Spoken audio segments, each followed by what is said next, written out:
Hello, everyone. Welcome. We're happy to have so many of you here today and want to say welcome back to those of you who have been joining us for our fall webinar series this year. Today's session focuses on how the past informs the present and how NewsBank's resource, America's Historical Newspapers, can help you connect the past to the present with your students. My name is Catherine Bergerson. I am the Vice President of Marketing here at NewsBank. I'll be joined today by my colleague, Matt Stewicki. Just wanted to let you know as we get started, the session is being recorded, and we will send a copy of the presentation along with some follow-up contact information after today's event. Also, you can download them at any time. The resources are in a little gray bar you'll see that says handouts, and you can download the presentation that includes the links and the contact information while we're here today. Right now is the perfect time to be looking at how, again, the past informs the present, and with so many issues going on in the world, really looking at how they have been covered over time, how to compare and contrast. We can really show you how to leverage America's historical newspapers for your curriculum and your assignments. Just quickly want to share our agenda today. We'll give you an overview of this rich collection, what it includes, and what really makes it unique. We're going to show you some best practices for how to search to really pinpoint the most relevant information to your area of interest. And we'll share ideas of how to build visibility, how to engage teachers, coworkers, and students, including some ready-to-use ideas that you can start using right away. We do have time for questions and answers, so feel free to submit your questions throughout the presentation, and we'll pause here and there and do our best to get to all of them. If we can't get to all of them, we commit to following up with you in the very near future. So just a quick background on NewsBank. We are a leading news and information provider to schools, research institutions, public libraries all around the world. And I'm proud to share with you that we have recently celebrated our company's 51st anniversary. We're really proud of that. We aggregate news sources from all around the world, bringing you and your teachers and students credible, vetted, global sources, many of which are unique to NewsBank, all of which are available 24 hours a day, 7 days a week from any device, which we know is more important than ever as we have more and more hybrid learning. So to take a walk through the resource is Matt Stewicki. He is the Vice President of Sales for K-12 schools and community colleges. Welcome, Matt. Thank you, Catherine. I appreciate the gracious opening here. So today we're going to look at one of the resources from our Core 4 collection. For those of you that may have attended already, you've seen our Access World News resource, which is our current database that covers every single subject area around. We looked at Black life in America and Hispanic life in America that get into those specific areas of study. And today we're going to look at our America's Historical Newspapers collection. This collection is made up of over 400 historical newspapers from 1690, the very first newspaper published in the US, all the way through to 2000. It sits on a timeline interface. It is searchable, but we really help you get to the information via the way we've organized this data. Without further ado, let me share my desktop, and we'll dig in and take a look at this resource.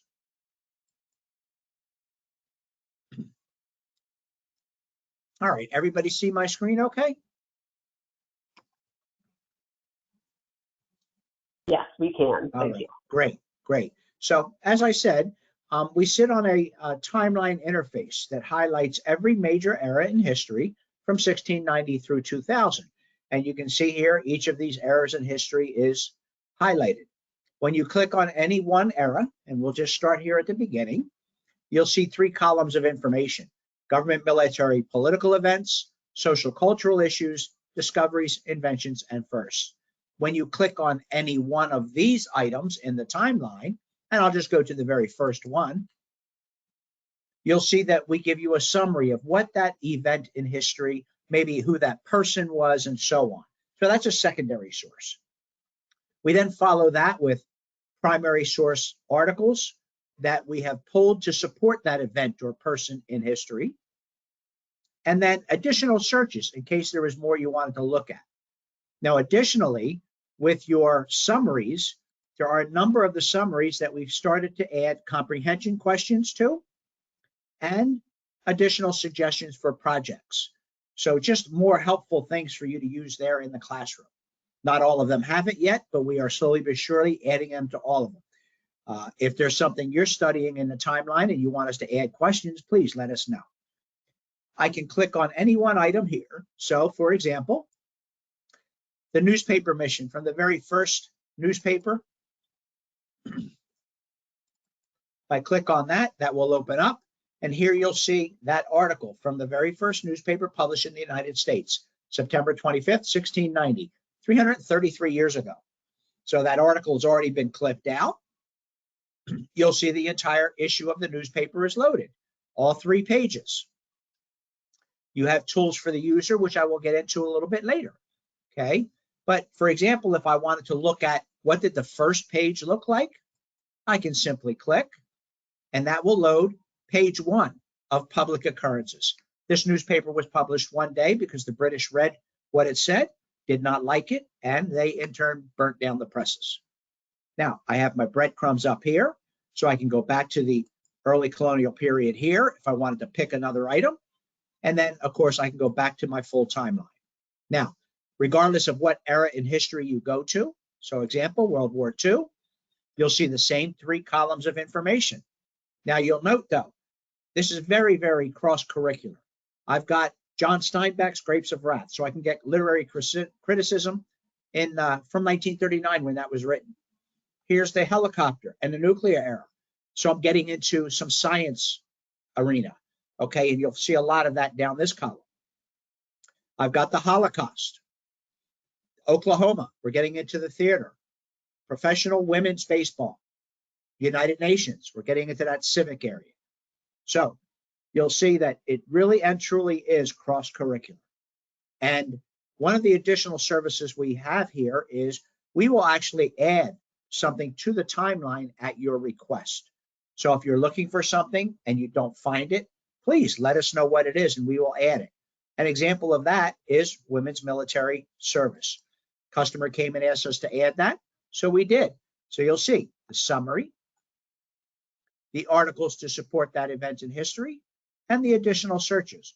So example, if I click on young women, the Navy needs you, that will load that article from the newspaper. So you can see here, this is out of the Oregonian, October 31st, 1944. So there's that article in history, okay?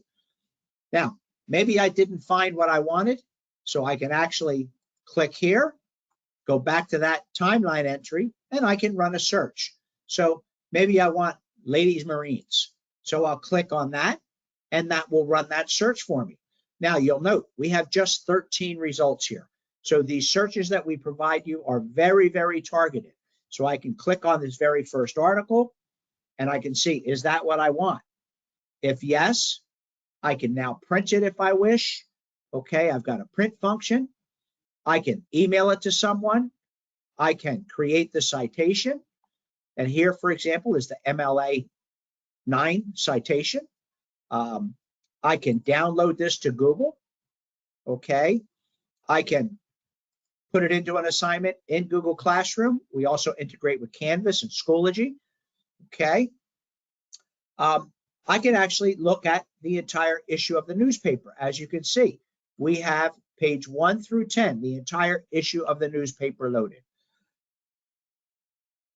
I can click here to go back to where I was. I got back or to the next article. So I'll click back on the timeline here, and that'll bring me right back to where I was. The timeline is literally that easy to use. Everything is pulled for you and directly supports all of these different eras in history and the large events and things that occurred during each. Are there any questions on the timeline before I move on to the keyword search? No questions quite yet, but I will remind everyone, you might have a gray bar that says questions or chat. Feel free to enter them there, or depending on what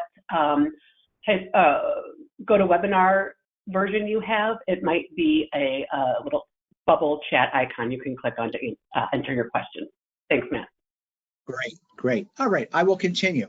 So you can also keyword search this database, okay? So example is if I wanted to search out information on the Constitution, you'll note I typed in the word Constitution here, but I have a question mark where that S is. And there's a reason for that, and I will illustrate that momentarily. So now I hit search, and I'm going to get a big set of results back. I've got over 3 million results, okay? So this sidebar probably looks familiar to anyone that already subscribes to any of the NewsBank resources. We keep the same type of filters available. So I automatically default to the newest, and we go up to 2000, okay? But I can change my sort to oldest and load the oldest document first, so 1704, or I can go best match, and that will attempt to look into the title of the articles, look into the first paragraph and so on to try and match my information that way, okay? I'll just click on oldest here. Now, some of the filters you can control, you can do your own ad hoc set of dates. So you can put in a range of years, you can say past 6 months, you can put in a specific day. I've got my year here, so I can go to a specific year this way. But right now I've got everything loaded from 2000 forward. So there's a lot of years there. I can go down here, for example, and I can go to the era in history I'm looking for. Or I can go to a presidential era. And with all of these filters, you'll see a more options button. When you hit that, that will open up a box where now I can choose and scroll through to get to what era in history do I actually want. So you can click on the specific presidential eras or era in history and so on, okay? Source type, unlike Access World News, there's only one source type here. They are all historical newspapers. We can go to a specific source name. So example is if I only wanted a specific title, maybe the New York Herald, for example, I can just start typing. And you'll note it'll start narrowing the information down as I do that. So you can go to a specific title. You can go to a specific location, okay? So maybe I only want that information from New York. But now you'll note that when I click New York, one of the things that will occur, okay, is my date range will change. Before I had everything from 2000 all the way to 1704. Now my date has changed because I only have information from New York covering a specific range of dates. Okay, so I want you to make you aware of that. Okay, now if I enter a filter by mistake, my filters are at the top, so I can simply X out of that to get rid of it. Okay. The database is mainly English, but there is some Spanish and French and German in it. And then we have different article types. Now remember, I said we clipped out articles for you sometimes. Well, when we've done that, we've identified the type of article it was we clipped out. So you could go to just cartoons or illustrations and so on. And I can show you how a search works with that. Now, you may recall I typed in the search Constitution with that question mark in there. I'm going to click on this very first article, and I realize you're going to be hard to read this highlighted word Constitution, but this came from the Boston Newsletter letter in 1704. So if I click on the title page and open that up, you'll note the Boston Newsletter. But as you can see here, in the middle of the word Boston, it looks like the letter F, and that's actually considered a long S and was used when everything was hand typeset because the head or the tail of the regular letter S would break when it was in the middle of a word. So they created the long S. I use that question mark just to make sure I get every match I can on that letter S, especially when it's in the middle of a word, okay? And this might be where you could use one of the functions across the top here. So example, maybe I want to clip out this header. So what that allows me to do is when I choose the clip function, I can size it, and then I get the option to print it, download it, save it to Google. I'll download it, and I can also include the citation. That will now clip that off of the page, just like NewsBank has clipped articles out for you. You're now just clipping them out yourself. Then it creates a nice, clean PDF, as you can see, with the citation. So it's a great way to utilize this information. I can go to the next result. I can peruse the whole paper, or I can go back to do a new search. Okay, so I'll click back. That'll allow me to do a new search. Another search that I just want to show you real quickly is one of our customers assigns a project to the students where they need to determine the economic landscape during a specific presidential era. So what they do is they type in the word econ with an asterisk. So this way I get economics, economic, economy, economist, so on and so forth, or all versions of the word. Now, remember I mentioned that thing about the article type. Well, here's where I can use that article type, because the project not only says we want to know what the economic landscape during a presidential era was, but they have to do it using cartoons. So I get to go to cartoons. So I can use that article type so I get just to cartoons. Then I can apply the filter on the presidential era I was assigned. So maybe in this case it was Richard Nixon. So I can click, apply.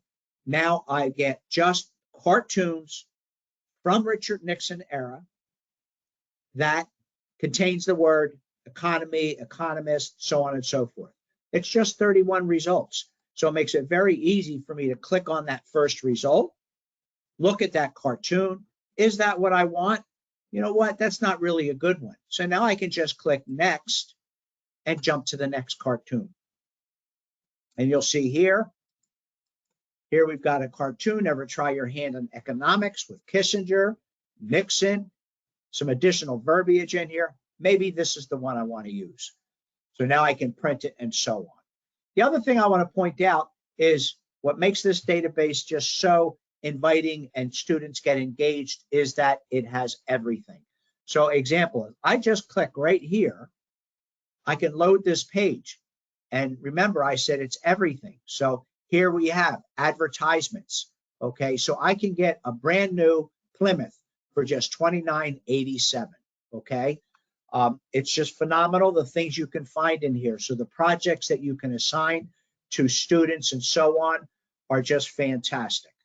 Okay, that really is just how easy this database is to use. Again, new search allows me to go back, do a new search, or click timeline and jump back into a new era in history. Any questions on how the historical newspapers works?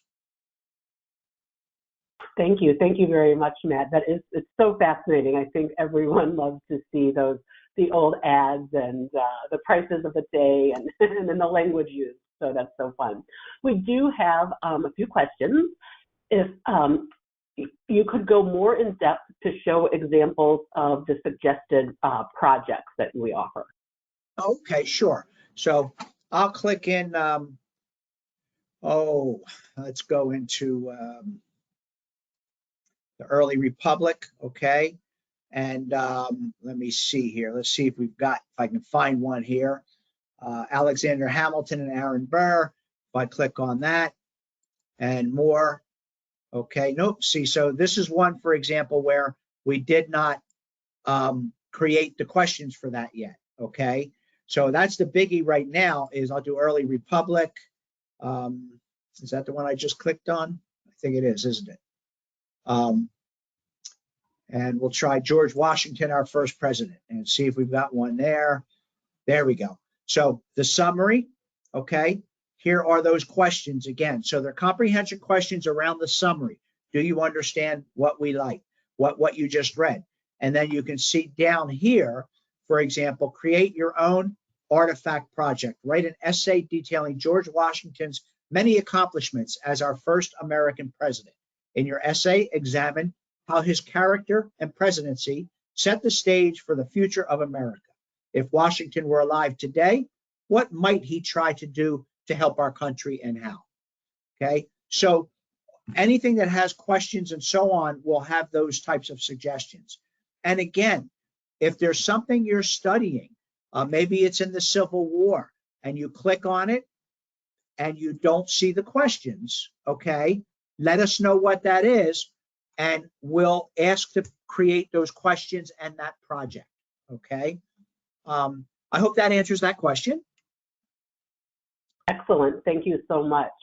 And we have just a couple of comments, actually. Thank you for the assignment ideas. It's very helpful and saved us time. I'm grateful. Thank you, Amy, for that. And another comment from Brian, who says, thank you for the idea of history of women in the military. I will use this. So, thank you for those comments. Yes. All right.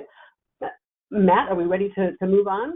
We sure can. And I'll just give one more project that I know got used a lot, so maybe somebody can use this. So there's a song that Billy Joel said that was "We Did Not Start the Fire."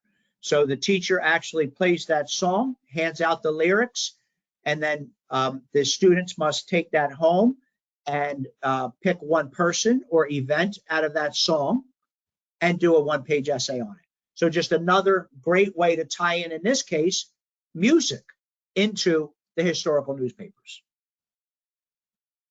That is a great, great suggestion and a great song that covers so many eras. So thank you very much for those ideas, Matt.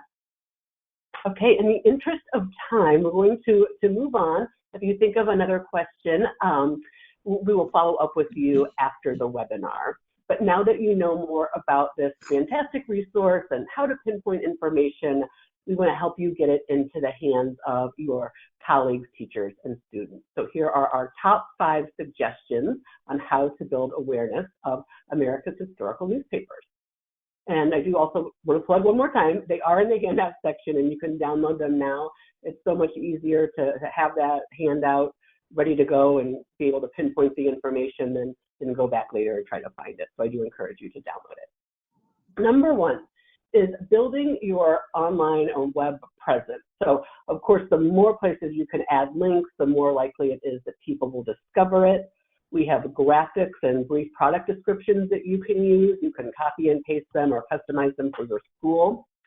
You can see here we have some examples of how some schools added it to a school in Ohio placed it in a section called History, Geography, and Culture. An example from Wethersfield, Connecticut, they created a section with all of their NewsBank resources together. So they have America's historical newspapers, Black Life in America, and Research Rocket. And a school in New York, or York High School in Illinois, excuse me, placed it in their primary sources and history section. So just again, the more access points, the more likely it is that people will use it and discover it, and we try to make it as easy as possible for you to add. Number 2, we have a great scavenger hunt to get people into the resource. It's ready to use. You can download, share the link, and students can get right into the product to begin really learning how to search. And we've been told by several schools that this is very popular as an introductory activity for students. Number 3, did you know that NewsBank integrates with Discovery Service and learning management systems? Matt mentioned like Blackboard and Canvas. We have Google Classroom, Schoology. We have a big web page with PDFs and video instructions on how you can easily add articles to your assignments. For example, if you have an assignment focusing on a very local issue and want to compare perhaps how school board elections are being covered today versus 50 years ago, you can pull a few articles and links and put them right into the assignment.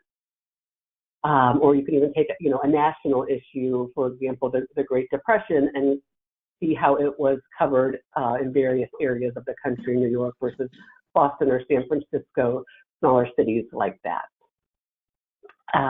Number 4 is video views. Video is the number 1 way to engage, and we have a brief overview video that's how to use the historical newspapers and timeline. Please feel free to add this to your website near the resource. If you have a YouTube page or other social media, This is a quick, easy way to just remind people that the resource exists and how they can get started using it. We also hear that this, along with the scavenger hunt, if you pair those two together, perhaps in an e-newsletter or on social media, that they make a great pair. And number 5, host a hands-on training, much like Matt did today.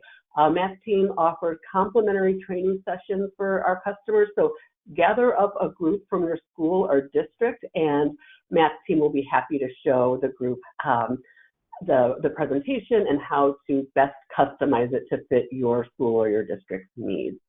And we'll have a link, and you can share it with others who might find it beneficial.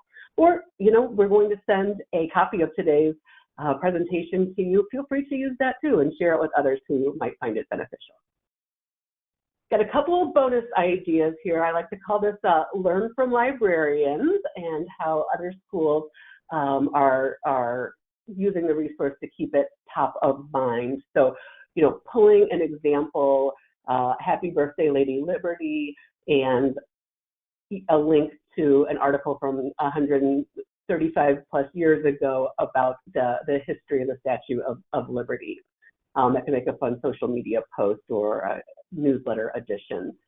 We also have a nice comment from someone that it's like holding an authentic primary source in your hands but through the computer screen. So again, these are just some ideas and ways to keep the resource top of mind and encourage people to get into it. Also, I'd like to share with you 2 quick stories from our librarians that are links that that'll be included in the follow-up email. You can watch the 2 brief videos there. The first is from Elizabeth Alexander, who was a librarian in Texas at Bishop Gorman Catholic School, and she talks about how she uses a combination of Access World News and America's historical newspapers to develop what she calls critical users of information. And I think you'll be able to relate to that in today's world of misinformation and fake news, and hearing from a colleague about how she uses these resources. And the second story is on a school's debate team, how the first time they were participating in a debate competition, they used their NewsBank resources, historical newspapers, and Access World News to prepare, and particularly using our citation feature, they were able to come in 6th in the state of Texas. Imagine, the state of Texas, how huge that is for a high school to come in 6th place, and how proud they were of that. So those are just 2 examples of how other teachers and librarians are using America's historical newspapers and their NewsBank resources. So you can find all of this and more on our website. We have a marketing resource center for schools, www.newsbank.com. And you may want to consider sending this page if you aren't your school or district's communication person necessarily. They may like to see this, and this resource center, in addition to what I mentioned, we also have bookmarks and posters, additional newsletter ideas to include. Feel free to share the information with others who may find it valuable. So those, again, are my top 5 engagement strategy ideas and some bonus ideas. I would like to pause here and see if there are any questions.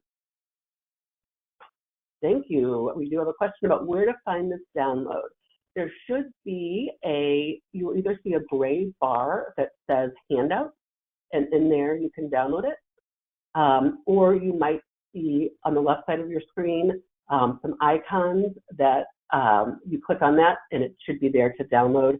If you have trouble, let me know, and we'll just email it over to you. But thank you for asking that. Okay, well, if you think of something after today's session, please don't hesitate to reach out. Up next, Matt and I invite you to join us for our final webinar of our fall series, Getting to Know Research Rocket. That is for our beginning researchers. That will be on Thursday, November 9th at 1 o'clock Eastern, and there will be a link in the follow-up email that we send to you, so you can register right there. And again, if you have colleagues or others that you think could benefit, please feel free to share the invitation or the link.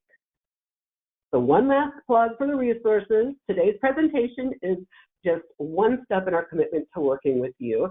So again, take us up on the offer for a complimentary customized training, visit that Marketing Resource Center for schools, utilize the videos, learn more about the LMS that's so critical these days, particularly with so much online learning happening. And if you have any technical difficulties, please reach out to our customer service team, and all of these links are right here in our presentation. We hope you found today's session valuable and that you have really actionable ways to reach out to your teachers and students right away. As you log out today, you'll see a brief survey. Please take a moment, let us know what you thought about today's session, how we can improve in the future. On behalf of the NewsBank team, we appreciate you spending part of your day with us. Goodbye.